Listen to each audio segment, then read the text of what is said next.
Welcome back and thank you very much for joining me. My name is Swadik Mayanja and I am Q the Nurse. And on this channel I bring you news, current events, and fun topics for nurses everywhere. We've got some good news, we've got some not so good news, but I've got the news for you, so let's jump right on in.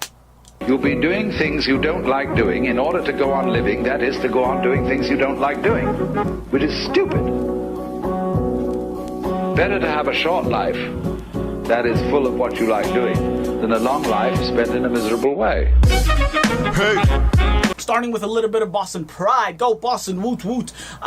Two hospitals in the city of Boston have made the list of top 20 hospitals in the US of A. Those two hospitals, Mass General Hospital and Brigham and Women's. Mass General last year was number 4. This year, again, number 4. Good for you, sticking it. And hopefully next year we can break the top 3. And Brigham and Women's was nowhere to be found on this list last year, but this year they just cracked it and hit. They are the 20th best hospital in the U.S. So let me just give you the top 5, starting out with Mayo Clinic, number 1, Rochester, Minnesota, number 2, Cleveland Clinic, number 3, Johns Hopkins Hospital in Baltimore, number 4, Mass General, and then number 5, University of Michigan Hospitals, Michigan Medicine, Ann Arbor. Those are some great hospitals. Congratulations. The reason I love the fact that they made this list, and the reason I love the fact that 2 hospitals in Massachusetts are on that list, number 1, it's just a great thing to know that your hospitals are doing good things, having high quality patient care. It's a good thing to know. That's number 1. But number 2, because we have 2 hospitals that are that good in the city, surrounded by many other hospitals like Boston Medical, like Beth Israel, like Leigh, like all of these other hospitals, it forces Brigham Women's and Mass General, forces the other hospitals to compete and try to be as great as these 2. So continue doing your thing, Brigham Women's, continue doing your thing, Mass General. Hopefully more Boston hospitals can one day make that list. Moving on, another heartwarming story, another story that I like, right? So this story, it makes my heart melt. I love it, I love it, I love it. Okay, so it's starting out as a sad situation. A teacher, the teacher's name, Mr. Robert Goodman, is a history teacher in Florida. He has colon cancer. He's been going through chemotherapy. He had surgery. He's going through the whole situation of recovery, right?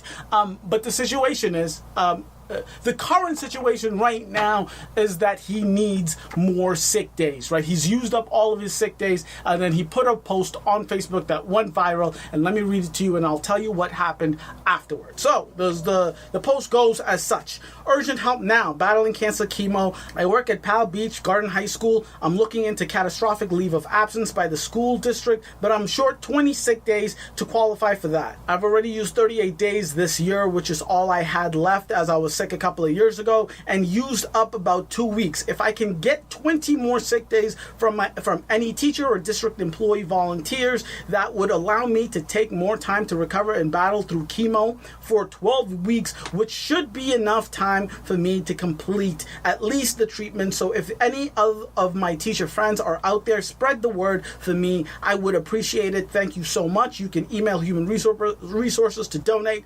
If not, I'll be reporting back to work on August 6th, and I will never have another opportunity to apply for the leave of absence. Thank you all either way for your support during this time in my life. So for those who don't know what the catastrophic leave of absence is, the way it works is you have to take a certain amount of sick days out. Once you hit that certain amount of sick days, I don't know what that number is specifically, but it's a specific number. Once you hit that specific number, then you qualify for a catastrophic leave of absence. Once you qualify for a catastrophic leave of absence, you are allowed to stay you absent from work and still get paid your salary. So because he used other sick days prior, he used 2 weeks of his sick days because he was sick a couple of years ago, he doesn't have enough to qualify. So he asked for help. And do you know what happened?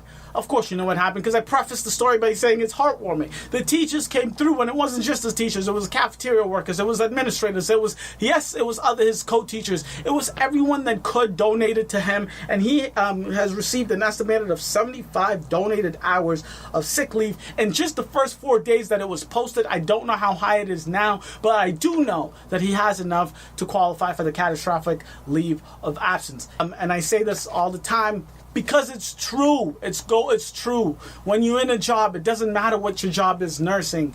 teaching, if your job is to shovel shit out of a sewer, it doesn't matter what your job is, right? It matters who you do it with. Because at the end of the day, when shit hits the fan, when things go downhill, when you're in trouble and you need help, it's the people around you that are going to help. So did you guys know, here's a fun fact, did you guys know that 5.7 million Americans are currently living with Alzheimer's today? That is a scary amount of people. I don't care if you work in labor and delivery, pediatrics. I don't care if you don't see any elderly folks at all at your job today. I know at the very least throughout your clinical careers, for you nurses out there, during your nursing career, during nursing school, throughout your clinicals, you must have had a patient that had Alzheimer's or dementia, or someone in your family that has Alzheimer's or dementia. It's a scary disease. It's horrible, right? So for all of us nurses, for all of you human beings out there that know someone that has Alzheimer's or have taken care of someone that has Alzheimer's, you know the frustration. I'm not going to stand here and pretend that it's not hard to take care of someone with Alzheimer's, right? They have all these symptoms. They're hearing things, they're seeing things, they're confused all the time, and you can't help them because you don't know exactly what they're going through. And yeah, you don't need to know exactly what they're going through to give quality care, but it is nice to at least understand what someone is going through, because that is the key. If you can understand how they feel and the way they are feeling, then you can try to remedy those issues, right? And I truly do believe that this technology is that doorway for us to get to that place, right? So Leaders in Chicago Methodist Senior Services hope to train all of their workers with a program from Los Angeles-based Embodied Labs. And what is this program? It's a program that basically allows you to be someone that has Alzheimer's. It's that simple, right? So the way Embodied Labs happens, so Embodied Labs CEO Carrie Shaw developed the prototype of the program as a graduate student at the University of Illinois, Chicago in 2015 and 2016, inspired by her mother who had early onset Alzheimer's. She said the program has trained more than 2,000 caregivers across 50 organizations in 14 states and 4 countries. Empathy is the name of the game. You know, we've all rolled an ankle, so I kind of understand what it would be like to have a shattered foot. You know, understand what it would be like to have some chest pain and have a heart attack. You can understand all of these physical ailments, but when it comes to mental disorders, it's much harder. It is much harder to pretend to know what it feels like to have Alzheimer's, to have dementia, to not know who your family members are. You can't, it's hard to comprehend, but this virtual reality allows you to sit in a body of someone that doesn't and experience it, and I love it. I mean, the patients, the caregivers that have gone through it have said it's just done wonders. It just opens the door to just understanding and respecting and empathizing with these patients. A little bit of scary news, but it's not too scary because it has a happy ending.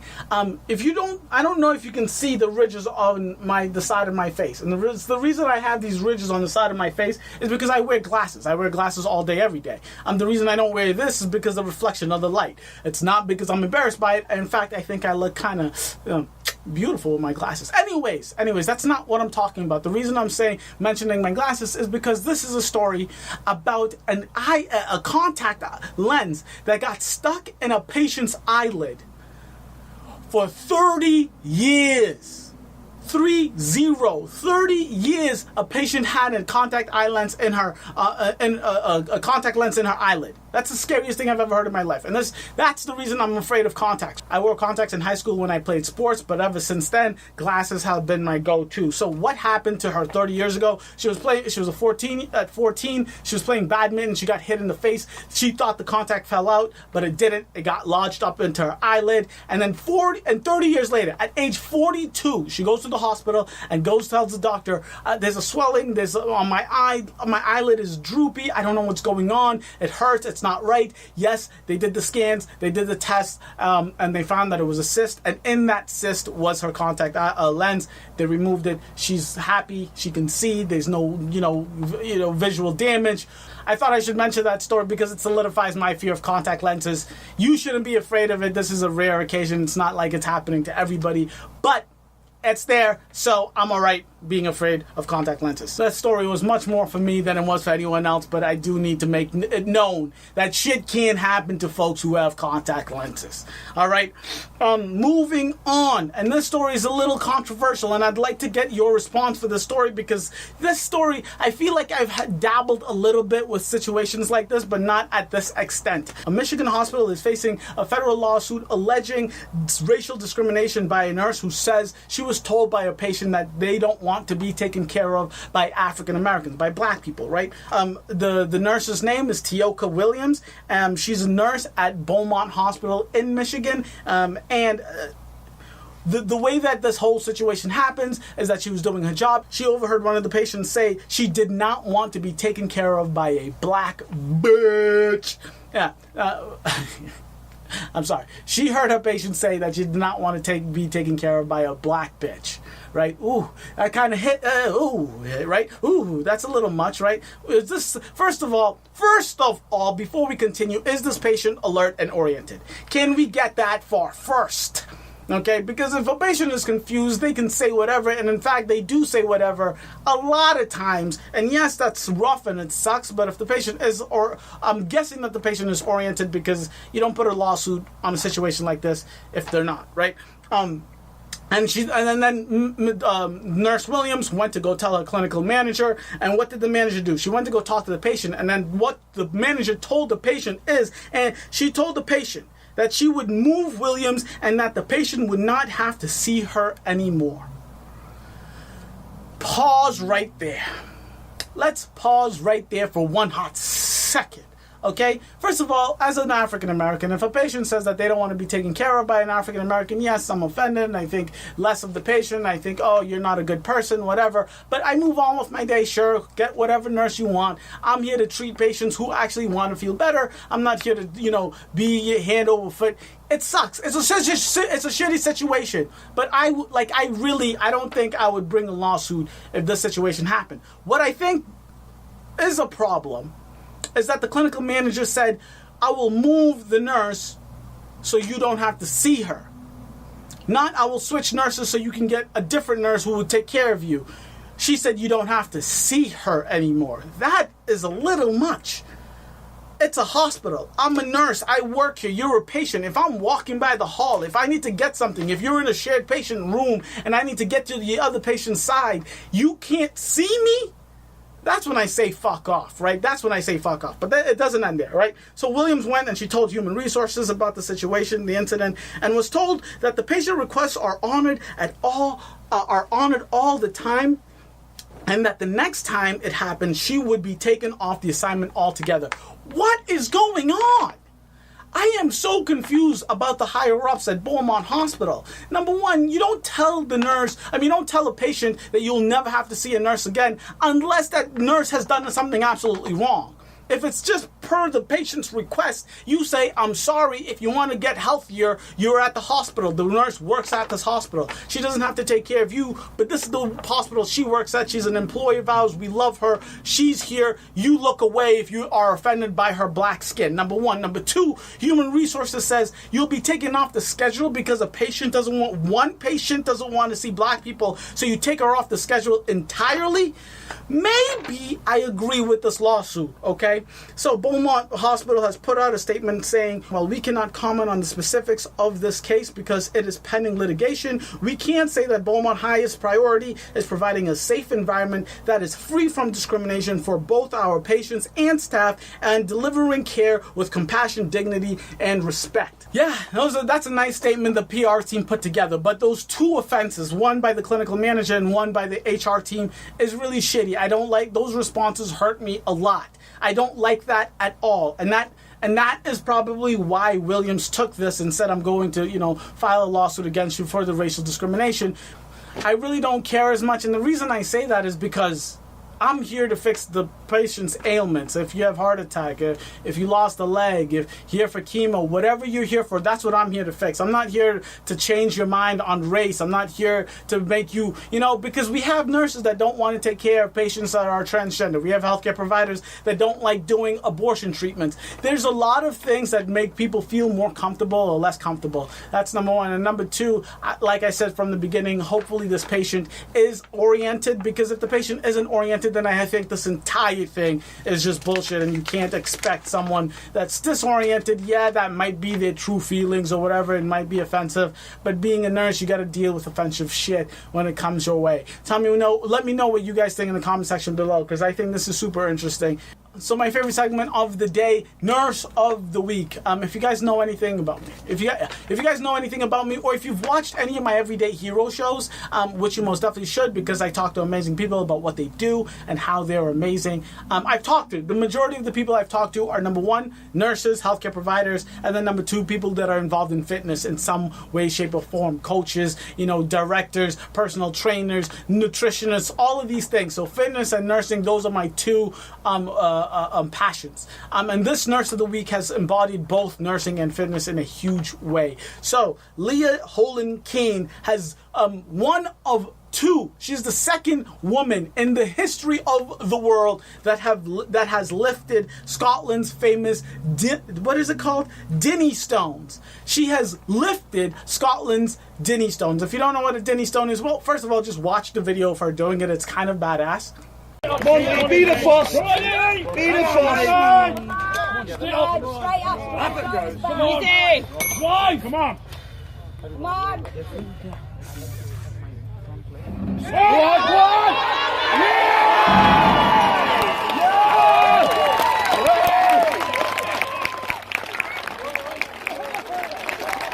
So you might say, oh, Q, I guess that looks kind of cool. But wait, let me tell you what these stones are. First of all, it's a combined 773 pounds, okay? So that's a 700. First of all, how many people on this planet can deadlift 773 pounds? Not a lot. Not a lot at all.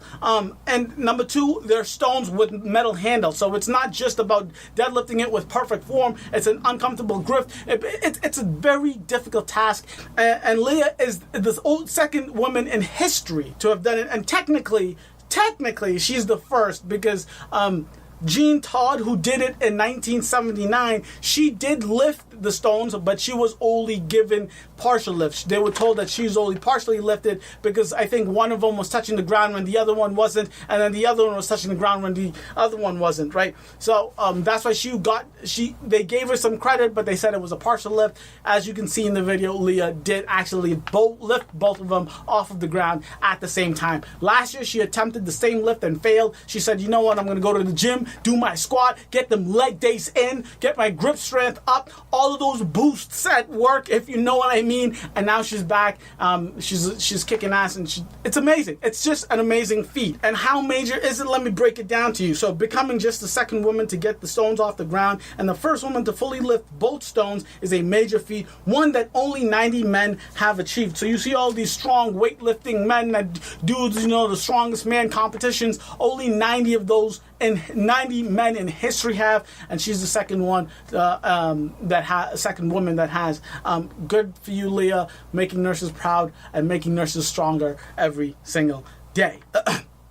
Moving on from all the exciting news, the good news, the exciting technology, and to not so good news. Okay, so dozens of folks in Connecticut have overdosed using some synthetic marijuana. It is called K2, and it's scary. It's a really scary situation. So at least, let me tell you what happened down in Connecticut. So at least 71 people have overdosed from synthetic marijuana in Connecticut, with at least 52 of them at or near a Connecticut city park. Authorities said late Wednesday. Most of the overdoses happened on the New Haven Green, a downtown park in Yale. So the Department of Health, and the scary situation, this all happened on Wednesday.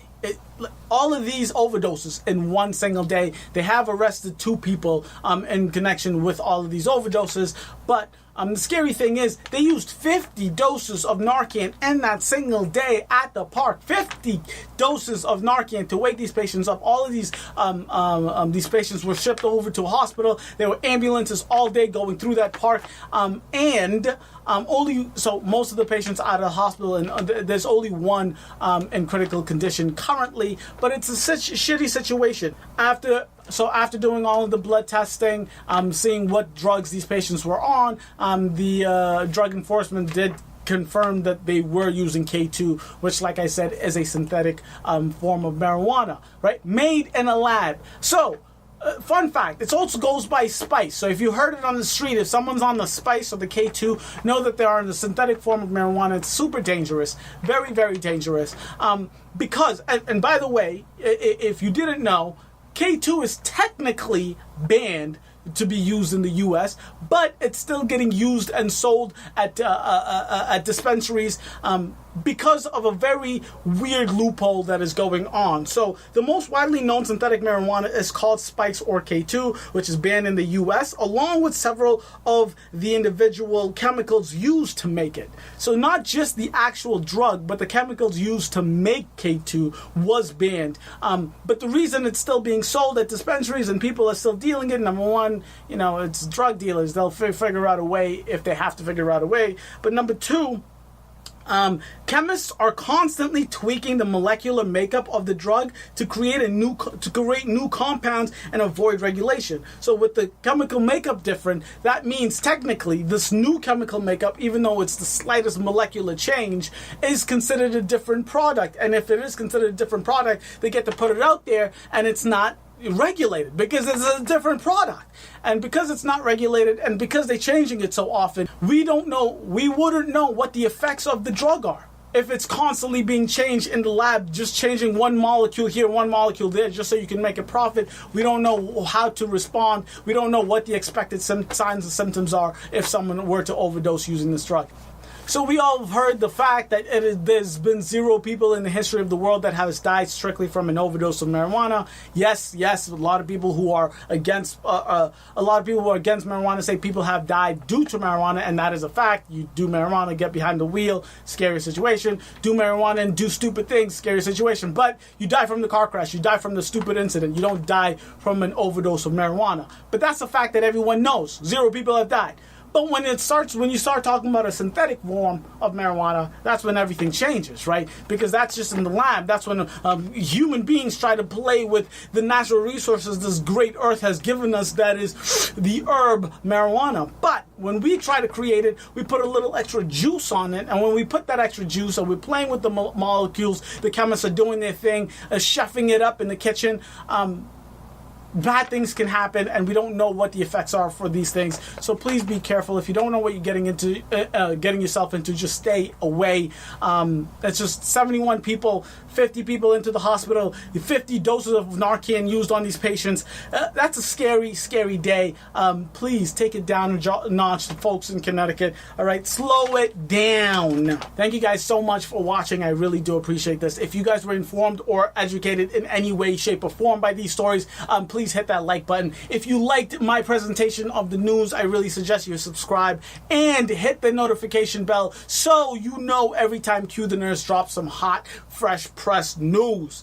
Thank you. Catch you next week. Deuces.